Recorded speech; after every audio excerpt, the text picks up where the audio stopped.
ప్రముఖ కొండగట్టు శ్రీ ఆంజనేయ స్వామి పుణ్యక్షేత్రాన్ని ఎమ్మెల్సీ కల్వకుంట్ల కవిత దర్శించుకున్నారు.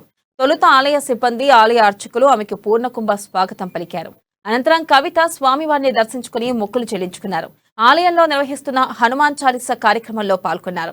ఈ కార్యక్రమంలో రాష్ట్ర ప్రణాళికా సంఘం అధ్యక్షులు వినోద్ కుమార్, జగిత్యాల, చొప్పదండి ఎమ్మెల్యేలు సంజయ్ కుమార్ పాల్గొన్నారు. ఇక హనుమాన్ చాలీసా పారాయణంలో 1000 మంది భక్తులు పాల్గొన్నారు.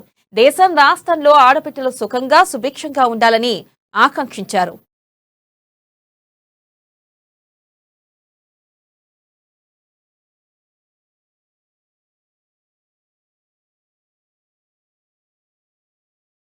హనుమంతుడికి చాలా పేర్లు ఉంటాయి కదా, అంటే సీతామాత యొక్క దుఃఖాన్ని తగ్గించి ఆమెకు ఆనందం ఇచ్చినటువంటి వాడని హనుమంతుడి గురించి చెప్పుకుంటారు. ఎందుకు ఈ మాట చెప్తా ఉన్నా అంటే, తల్లి దుఃఖాన్ని ఉపశమనం కల్పించేటటువంటి కొడుకు ఉండడం అనేది ఎంత అదృష్టం.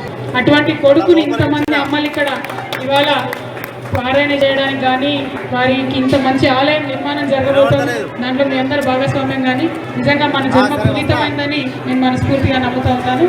అందుకే కావచ్చు, ఆంజనేయుడు అంటే నాకు అంత ఇష్టం. సీతమ్మ దుఃఖాన్ని తీసేసిండు, మన మహిళామణులందరి దుఃఖాన్ని కూడా తప్పకుండా తీస్తాడు, మనకు అండగా ఉంటాడు. మన తెలంగాణ ఆడబిడ్డలం, భారతదేశంలో ఉన్న ఆడబిడ్డలమందరం కూడా సుఖంగా